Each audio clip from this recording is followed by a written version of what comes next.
Abramos nuestras Biblias en la segunda carta a los Tesalonicenses, el capítulo 1. Segunda carta a los Tesalonicenses, el capítulo 1. Vamos a exponer el texto desde el versículo 6 hasta el versículo 12 en esta noche, pero vamos a leer desde el versículo 6 hasta el versículo 10 para dar inicio a la exposición de su palabra en esta noche. Segunda carta a los Tesalonicenses, el capítulo 1, versículos 6 al 10 dice: porque es justo delante de Dios pagar con tribulación a los que os atribulan, y a vosotros que sois atribulados, daros reposo con nosotros cuando se manifieste el Señor Jesús desde el cielo con los ángeles de su poder, en llama de fuego, para dar retribución a los que no conocieron a Dios ni obedecen al Evangelio de nuestro Señor Jesucristo, los cuales sufrirán pena de eterna perdición, excluidos de la presencia del Señor y de la gloria de su poder, cuando venga en aquel día para ser glorificado en sus santos y ser admirado en todos los que creyeron, por cuanto nuestro testimonio ha sido creído entre vosotros. El justo juicio de Dios obrando ahora mismo no es perceptible ante la mirada humana. Vemos al impío obrar en maldad, prosperando, levantando su rostro con altivez, burlándose de Dios, y pareciera que se sale con la suya sin consecuencias y hasta le va bien. Y vemos al hombre piadoso procurando hacer lo recto con temor de Dios, pasar dificultades, el mundo cerrando sus puertas contra él, recibiendo burla y siendo perseguido a causa de su fe. Pero la palabra del Señor nos deja ver lo que a simple vista, con una perspectiva netamente natural, no percibimos. Que Dios no está ausente, no es ajeno al proceder humano, ni lo mira a la distancia sin intervenir. El justo juicio de Dios, su obrar recto, actúa hoy cuando fortalece en la fe a los que son suyos en medio de las tribulaciones, y cuando deja que se hundan en su degradación a los que persisten enconadamente en hacer el mal, cuando no los preserva más de su degradación.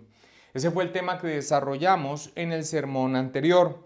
Pero este juicio de Dios obrando hoy, al que nos dedicamos en el sermón anterior, que es oculto ese juicio de Dios a nuestros ojos naturales, será manifiesto plenamente a todo ojo el día del juicio. Es de este día del juicio que el apóstol Pablo se refiere a continuación en el pasaje que nos corresponde exponer, del que hablaremos en el sermón de esta noche.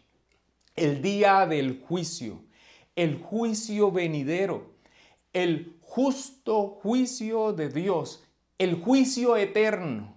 Son algunas de las expresiones que encontramos en el Nuevo Testamento para referirse a este día. Aquí en su segunda carta a los Tesalonicenses, al finalizar este capítulo 1, el apóstol Pablo trae la contundencia de este juicio final definitivo como retribución ante las injusticias cometidas contra aquellos que a causa de su fe se mantienen firmes procurando hacer la voluntad de Dios, pero que los perseguidores buscan y atribulan. Pero también presenta este juicio final como una promesa de descanso de las tribulaciones que con entereza ellos en particular soportaban firmes en la fe. Ahora, lo que Pablo escribe aquí con este propósito particular nos permite abordar varios aspectos sobre la naturaleza del juicio final. ¿Qué estaremos viendo en esta noche a partir de este texto? ¿Quién será el juez? ¿Quiénes serán los juzgados? ¿Cuál es el estándar para este juicio? ¿Cuál será la sentencia y el destino final? Para finalmente, y como un puente a la siguiente predicación, también brevemente referirnos a cuándo será este juicio. Iniciemos entonces despejando el primero de estas interrogantes sobre el juicio final. ¿Quién es el juez? Versículos 6 y 7 de nuestro texto de estudio, 1 Tesalonicenses 6 y 7. Leamos, dice, porque es justo delante de Dios pagar con tribulación a los que os atribulan y a vosotros, que sois atribulados, daros reposo con nosotros cuando se manifieste el Señor Jesús desde el cielo con los ángeles de su poder. Siempre nosotros debemos esforzarnos por mantener el entendimiento de la unidad del ser de Dios cuando estudiamos su obrar en la creación y en la salvación. Pero las Escrituras nos permiten ver la distinción de personas en el ser trino cuando vemos el ejercicio de sus roles. En cuanto al juicio final, la palabra de Dios nos enseña que es el Hijo, nuestro Señor Jesucristo, quien será el juez. Por favor, sin perder nuestro texto de estudio, vayamos a Mateo capítulo 25, el versículo 31 y 32, el Señor Jesucristo está hablando, Mateo 25, 31 y 32, y afirma esto. Allí confirmamos lo que la palabra del Señor nos da en nuestro texto de estudio de 2 Tesalonicenses 1, 6 al 7, que el juez en ese juicio final será nuestro Señor Jesucristo. Mateo 25, 31 al 32 dice, cuando el Hijo del Hombre venga en su gloria y todos los santos ángeles con él, entonces se sentará en su trono de gloria y serán reunidas delante de él todas las naciones y apartará los unos de los otros como aparta el pastor las ovejas de los cabritos. Las Escrituras enseñan que esta autoridad como juez es un honor adjudicado por el Padre al Señor Jesucristo, al Hijo, a causa de haber cumplido a plenitud su obra expiatoria. Su labor como juez hace parte de su exaltación al haber triunfado en su misión salvadora, haciendo la voluntad del Padre.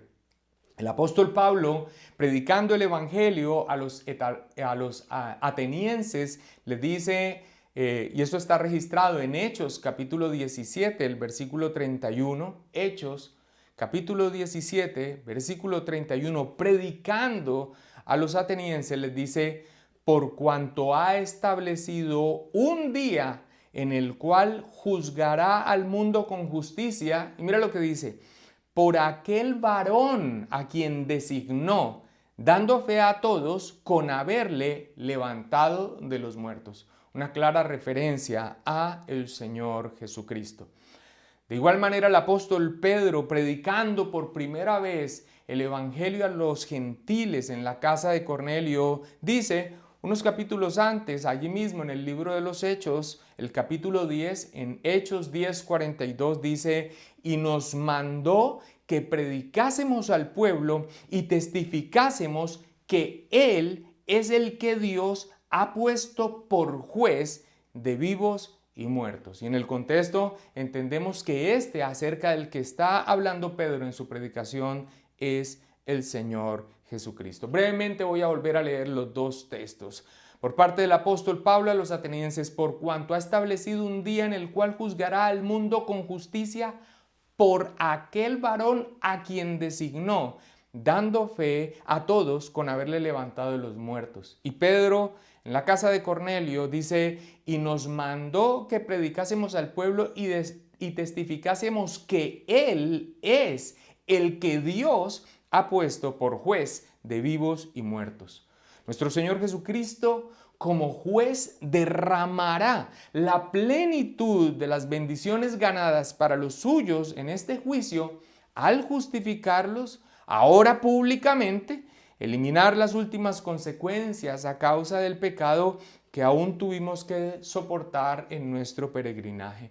La muerte, el pecado remanente, el acecho del enemigo, y entonces recibirnos en el gozo eterno de su presencia en su reino. Así que este papel como juez también en este estado de exaltación permite que el Señor Jesucristo derrame la plenitud de las bendiciones de su obra sobre los suyos, pero también su justo juicio sobre todos aquellos que no vinieron a Él en arrepentimiento y fe y que rechazaron también el conocimiento de Dios, como lo veremos más adelante. Ahora, como dato adicional, leemos en nuestro texto que se manifestará desde el cielo nuestro Señor Jesucristo, el juez de ese juicio final, se manifestará desde el cielo con los ángeles de su poder. El mismo Señor se refiere a esa asistencia en su labor de juicio que presentarán los ángeles en otra parte de la Escritura. Dice, enviará el Hijo del Hombre a sus ángeles y recogerá de su reino a todos los que sirven de tropiezo y a los que hacen iniquidad, y los echarán en el horno de fuego. Allí será el lloro y el crujir de dientes. Dice en Mateo capítulo 13, versículo 41 y 42. Y más adelante, allí mismo en Mateo, en el capítulo 24, hablando también de su venida para juicio, dice, y enviará sus ángeles con gran voz de trompeta y juntará a sus escogidos de los cuatro vientos desde un extremo del cielo hasta el otro, dice Mateo 24, 31. Así que, ¿quién será el que presida? ¿Quién será el que ejercerá, el que cumplirá ese papel de juez en ese juicio final? La palabra del Señor claramente nos señala que es el Señor Jesucristo. Ahora, ¿quiénes serán juzgados? Volvamos una vez más a nuestro texto de estudio en 2 de Tesalonicenses capítulo 1 y leamos una vez más el versículo 6 a 8 haciendo énfasis en otros apartes de este texto. 2 de Tesalonicenses 1, 6 al 8. Porque es justo delante de Dios pagar con tribulación a los que os atribulan, y a vosotros que sois atribulados, daros reposo con nosotros, cuando se manifieste el Señor Jesús desde el cielo con los ángeles de su poder, en llama de fuego, para dar retribución a los que no conocieron a Dios ni obedecen el Evangelio de nuestro Señor Jesucristo. En el sermón anterior dijimos que obviamente el apóstol Pablo está hablando aquí a los tesalonicenses en el contexto de sus sufrimientos y persecuciones a causa de su fe por parte de aquellos que se oponían al Evangelio y que procuraban hacerles mal. Pero esto es solo una referencia, una pequeña muestra de lo universal de este juicio. El apóstol Pablo aquí les dice que es justo delante de Dios pagar y señala dos partes, los que los atribulan y a ellos que son atribulados.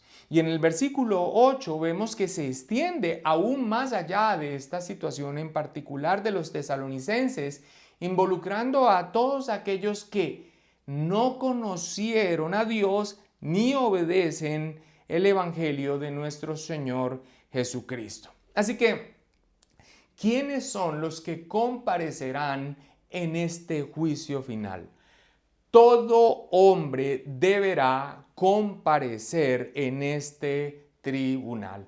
En lo que leemos en nuestro texto de estudio, dicho de manera particular, nosotros tenemos dos grupos de personas. Aquellos que resisten firmes en la fe y soportan por la acción de Dios, pero aquellos también que atribulan, y amplía este grupo o a quienes se refiere que comparecerán también a aquellos que no conocieron a Dios ni obedecieron el Evangelio.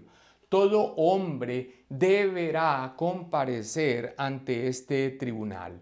En las Escrituras claramente vemos un único evento, un día del juicio. Aquel día también es una referencia a este juicio final que usan las Escrituras, donde comparecerá todo hombre, aunque el veredicto sea distinto, tomando nuestro texto de estudio en una recompensa a aquellos que se mantienen firmes en la fe ante las tribulaciones y a aquellos a quienes se le da un justo pago porque son los perseguidores del pueblo de Dios. En Juan capítulo 5, versículo 27 al 29 se muestra quiénes comparecerán ante este juicio. Juan capítulo 5, versículo 27 al 29 dice: y también, hablando del Señor Jesucristo, le dio autoridad de hacer juicio por cuanto es el Hijo del Hombre. Y dice: no os maravilléis de esto, porque vendrá hora cuando todos los que están en los sepulcros oirán su voz, y los que hicieron lo bueno saldrán a resurrección de vida, mas los que hicieron lo malo a resurrección de condenación. Y el apóstol Pablo, instando a Timoteo a predicar continuamente la palabra del Señor, le dice en 2 Timoteo capítulo 4, versículo 1, te encarezco delante de Dios y del Señor Jesucristo, que juzgará a los vivos y a los muertos en su manifestación y en su reino. Y allí llega entonces como el apóstol Pablo insta a predicar continuamente el Evangelio. Te encarezco delante de Dios y el Señor Jesucristo, que juzgará a los vivos y a los muertos en su manifestación y en su reino. Como veremos más adelante, la doctrina del juicio final está íntimamente ligada con la resurrección de los muertos. Todo hombre tendrá que comparecer en este juicio, quienes hayan muerto y quienes estén vivos en su regreso. Allí será la resurrección y allí se llevará el juicio a todo hombre. El texto clave del entendimiento, o uno de los textos claves del entendimiento correcto de un juicio universal, o sea, para todo hombre, e individual, o sea, que cada hombre será juzgado individualmente, no tal cosa como grupos de personas sin distinciones individuales, es el texto de Mateo 25 al que ya fuimos, pero por favor ahora leamos en Mateo 25 del versículo 31 hasta el versículo 34. Mateo capítulo 25 versículo 31 al 34. Dice: cuando el Hijo del Hombre venga en su gloria y todos los santos ángeles con él, entonces se sentará en su trono de gloria y serán reunidas delante de él todas las naciones, y apartará los unos de los otros como aparta el pastor las ovejas de los cabritos, y pondrá las ovejas a su derecha y los cabritos a su izquierda. Entonces el rey dirá a los de su derecha: venid, benditos de mi Padre, heredad el reino preparado para vosotros desde la fundación del mundo. Y en el versículo 41 continúa diciendo: entonces dirá también a los de la izquierda: apartaos de mí, malditos, al fuego eterno preparado para el diablo y sus ángeles. Y en el 46 concluye: e irán estos al castigo eterno y los justos a la vida eterna.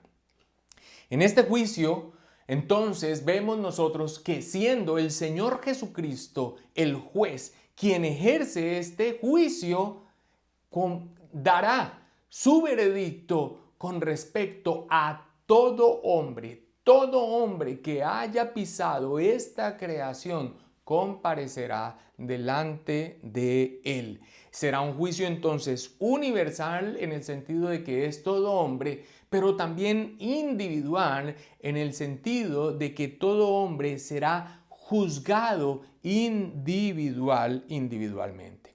Ahora, en este juicio también comparecerán otros seres morales que también cayeron en pecado, los ángeles caídos. Satanás y sus demonios, quienes ya recibieron en parte juicio al arrojarles Dios de su presencia y confinarlos a su maldad, sin redención y limitados en su accionar. Pero eso sí, en espera de la sentencia y ejecución definitiva del castigo en el juicio final.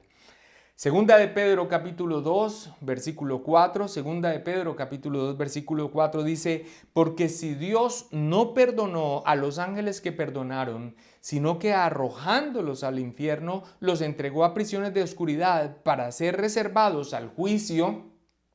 Y en Judas, en el versículo 6 dice, y a los ángeles que no guardaron su dignidad, sino que abandonaron su propia morada, los ha guardado bajo oscuridad en prisiones eternas para el juicio del gran día. Estas expresiones entonces que nosotros vemos aquí, vemos que además de que este juicio es universal para todo hombre comparecerá en este juicio, también estos seres morales que cayeron también en pecado, ángeles caídos, Satanás y sus demonios, también comparecerán en este juicio. Ahora, las expresiones dadas aquí por el apóstol Pedro y por Judas sobre arrojarles al infierno, entregarles a prisiones de oscuridad, bajo oscuridad y prisiones eternas, lo que señalan es la condición terrible, oscura, ilimitada y en desesperada expectativa de la ejecución plena y definitiva del merecido juicio en la que se encuentran Satanás y los demonios. Seres morales que cayeron en pecado comparecerán en este juicio final. Hombres y demonios. Ahora, quiero hacer una breve referencia a algo que tal vez haya sido expuesto en contraste con lo que aquí se ha enseñado. Las iglesias evangélicas que primero hicieron presencia en nuestro continente tenían un entendimiento premilenialista o dispensacionalista en cuanto al final de los tiempos, donde ven hasta 3 juicios finales en distintos momentos, incluso distanciados hasta 1000 años en el tiempo, a diferentes personas, incluso juicios no a individuos, sino a naciones, sin distinción de los individuos. Y es posible que muchos de nosotros hayamos recibido esta influencia.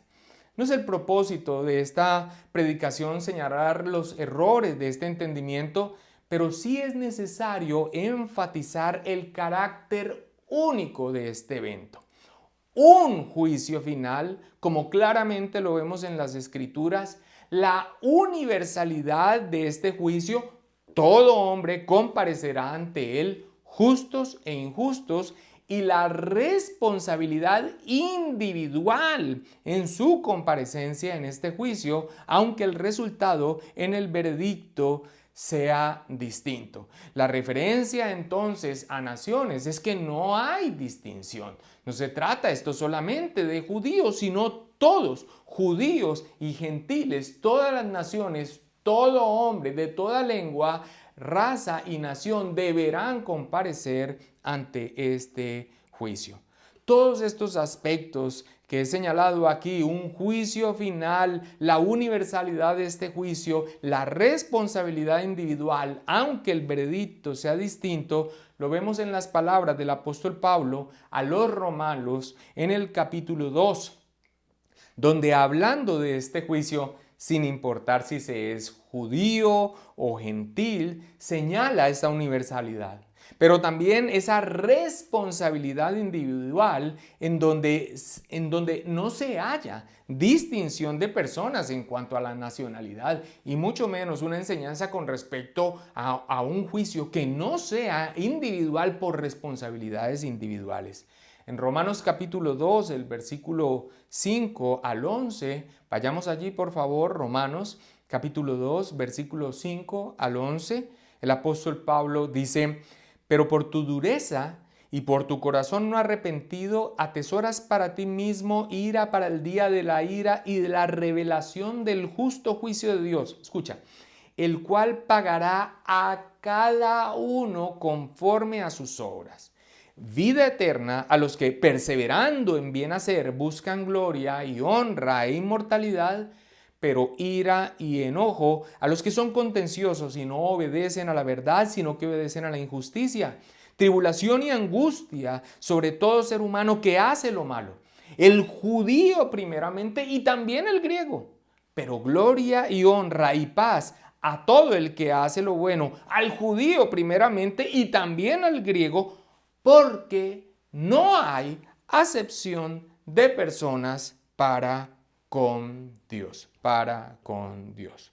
Muy bien, ahora, este texto también nos introduce directamente al siguiente aspecto sobre el juicio final. El primero de ellos que hemos visto es ¿quién es el juez? ¿Quién es el juez? El segundo al que nos acabamos de referir es ¿quiénes serán los juzgados? ¿Quiénes serán los juzgados? Pero ahora vamos a ver cuál será el estándar para este juicio. ¿Bajo qué parámetros serán juzgados? ¿Bajo qué parámetros seremos juzgados? En nuestro texto de estudio, en el versículo 6, en 2 de Tesalonicenses 1, el versículo 6 dice, pagar con tribulación a los que os atribulan. Y en el versículo 7 dice, y a vosotros que sois atribulados, daros reposo con nosotros. Y esto último en el contexto de que sus tribulaciones son a causa de su fe. Y complementa en el versículo 8 diciendo, para dar retribución a los que no conocieron a Dios ni obedecen el evangelio de nuestro Señor Jesucristo.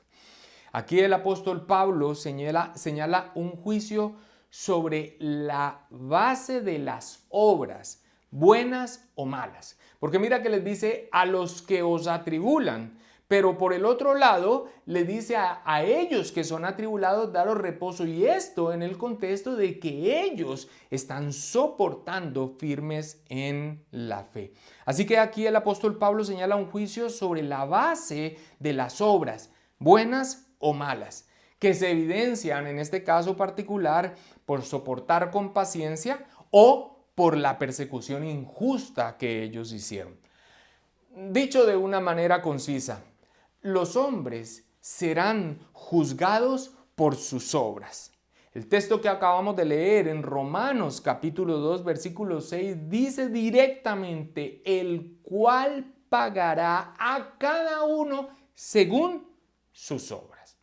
Ahora, ¿qué es lo que determina lo que es bueno y lo que es malo?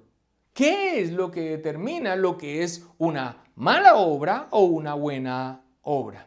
Lo que determina lo que es bueno o es malo es la voluntad revelada de Dios a los hombres. Así que el estándar entonces por el que seremos juzgados será la voluntad de Dios revelada a los hombres. El estándar por el que seremos juzgados será la voluntad de Dios revelada a los hombres, que finalmente es lo que determina lo que es bueno y lo que es malo delante de Dios. Y aquí viene la pregunta clásica. Bueno, ¿y qué de aquellos que no tuvieron acceso a las Escrituras? ¿Qué de aquellos que no escucharon el Evangelio? ¿Qué de aquellos que no tuvieron acceso a la voluntad especial de Dios revelada en las Escrituras? Bueno, la respuesta es que ellos también serán juzgados por sus obras. Y ante esto lo más lógico es que alguien se pregunte, bueno, pero ¿bajo cuál parámetro si ellos no tenían las Escrituras para conocer la voluntad de Dios? Esto es verdad, pero eso no quiere decir que no tuvieran o que no tengan una revelación dada por Dios de sí mismo, de su existencia, de aspectos de su carácter, su eterno poder y deidad, y un sentido interno del bien y del mal. Sobre esto hablamos extensamente en el sermón anterior, citando a Romanos en el capítulo 1. Les animo a quienes no han visto esta predicación, que aquí mismo en el canal anterior a esta predicación usted pueda ver esta exposición.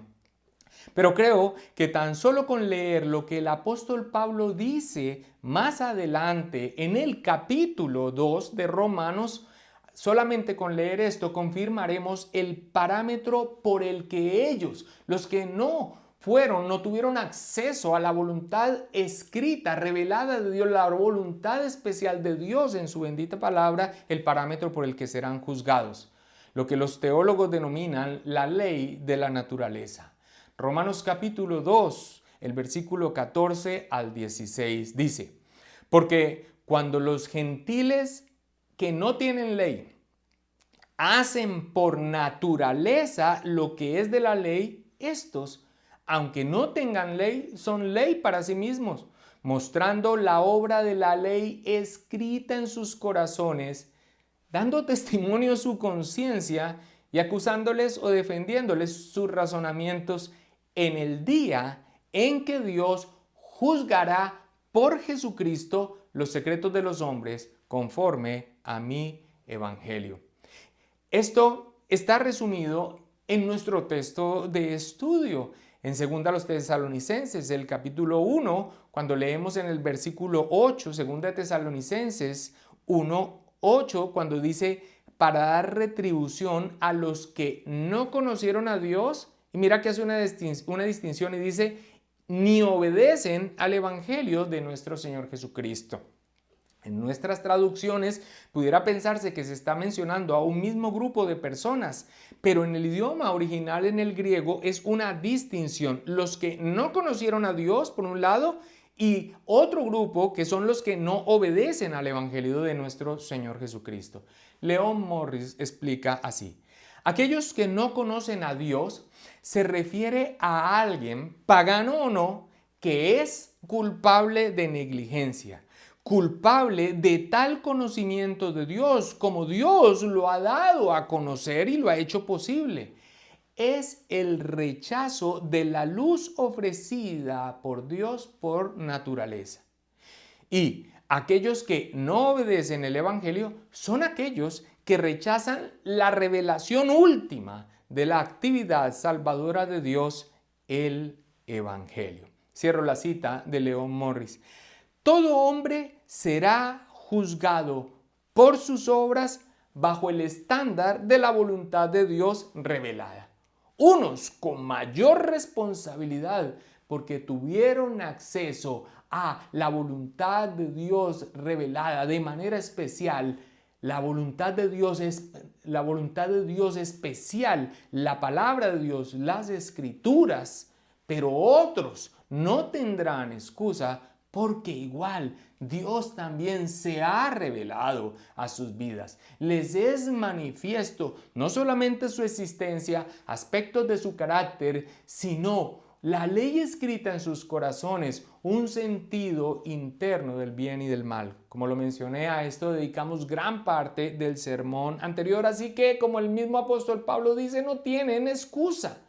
Este es el parámetro por el que será juzgado todo hombre. El estándar es la voluntad revelada de Dios, que finalmente es la que trae luz acerca de buenas obras o malas obras. Ahora, la terrible noticia es que todos los hombres, sin excepción, judíos o gentiles, con la ley escrita o sin ella, pero escrita en sus corazones, son infractores de la ley.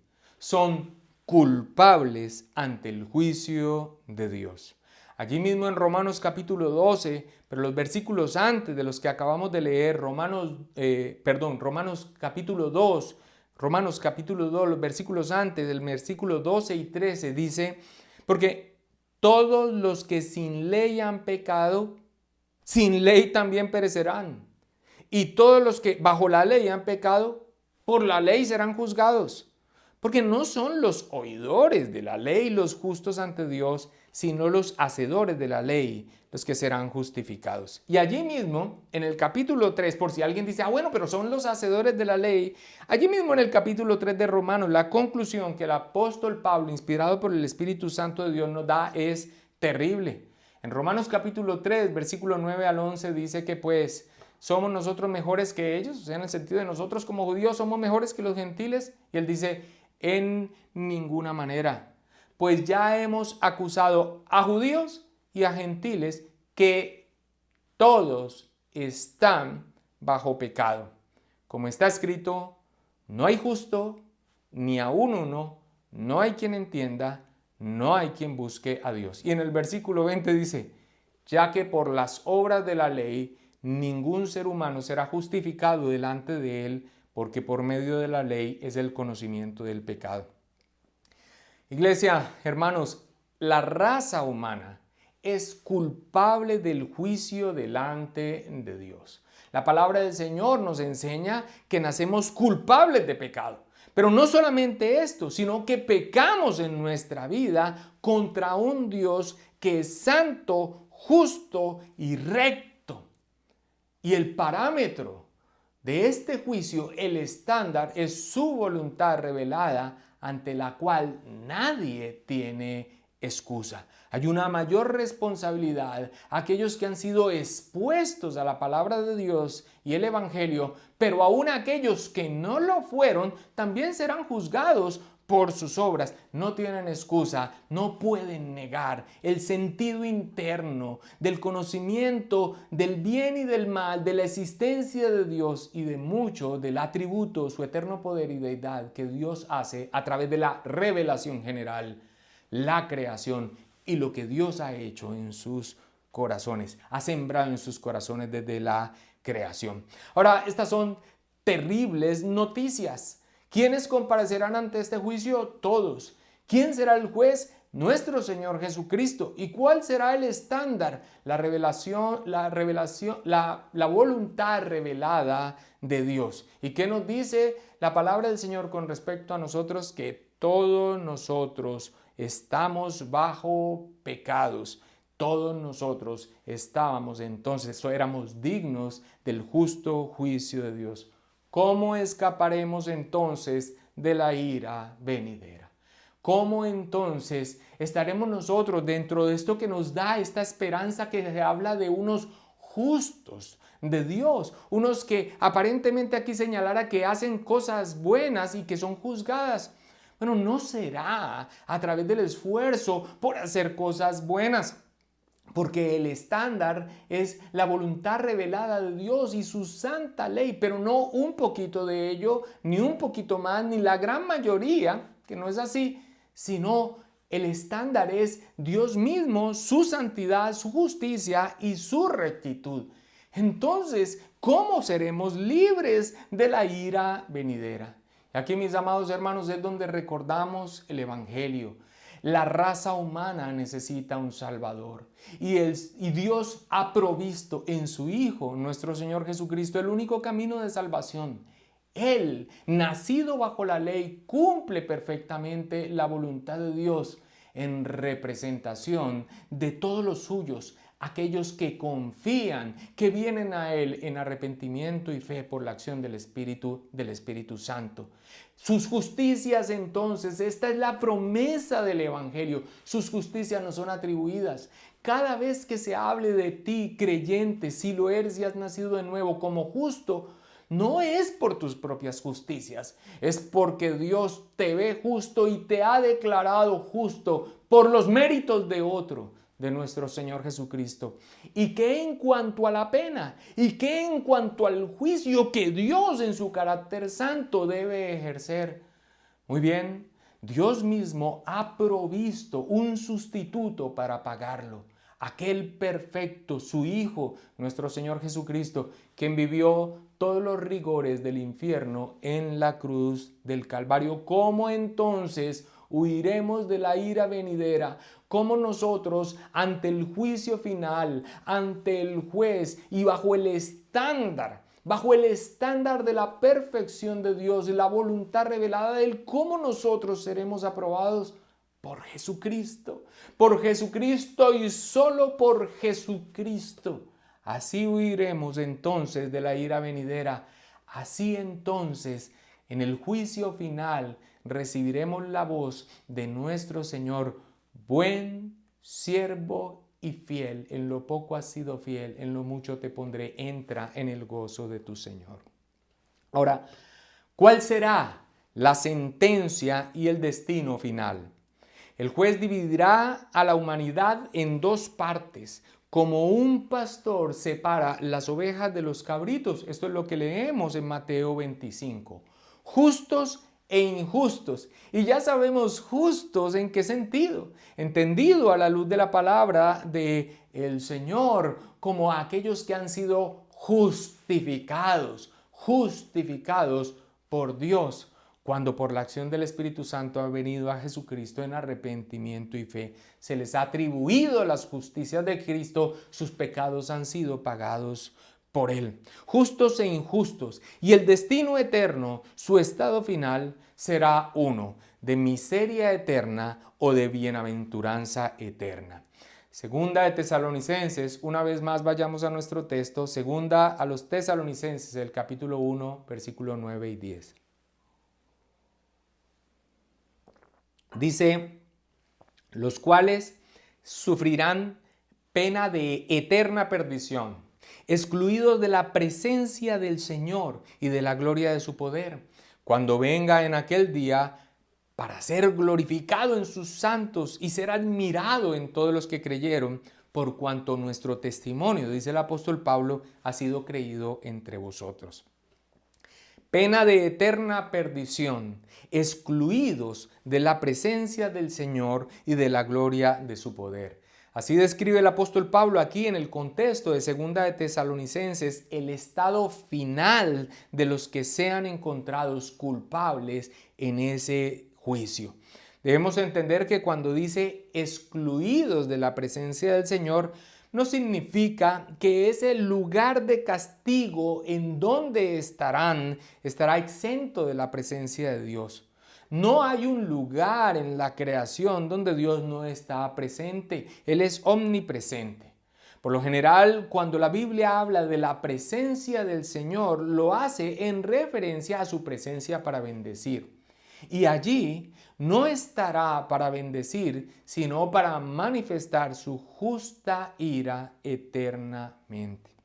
Sobre el estado final de los que serán encontrados culpables en ese juicio, en el día del juicio, en el juicio final, quiero mencionar, sin detenerme mucho en ello, 3 puntos que la Biblia nos describe y quiero tomar la línea de enseñanza que Louis Berkhof deja en su teología sistemática. El lugar, el estado y la duración. El lugar donde serán confinados es un lugar físico y real. La palabra del Señor así lo enseña y habla de él como el infierno. ¿Cuál será el estado? El estado en el que continuarán su existencia allí será una ausencia total del favor de Dios, una perturbación interminable de la vida como resultado del dominio completo del pecado sobre sus vidas, dolores y sufrimientos, tanto en el cuerpo como en el alma, y castigos subjetivos como remordimientos, angustia, desesperación, lamento, rechinar de dientes, dice la palabra del Señor. El lugar, el estado terrible y la duración. La duración del castigo será por el resto de la eternidad.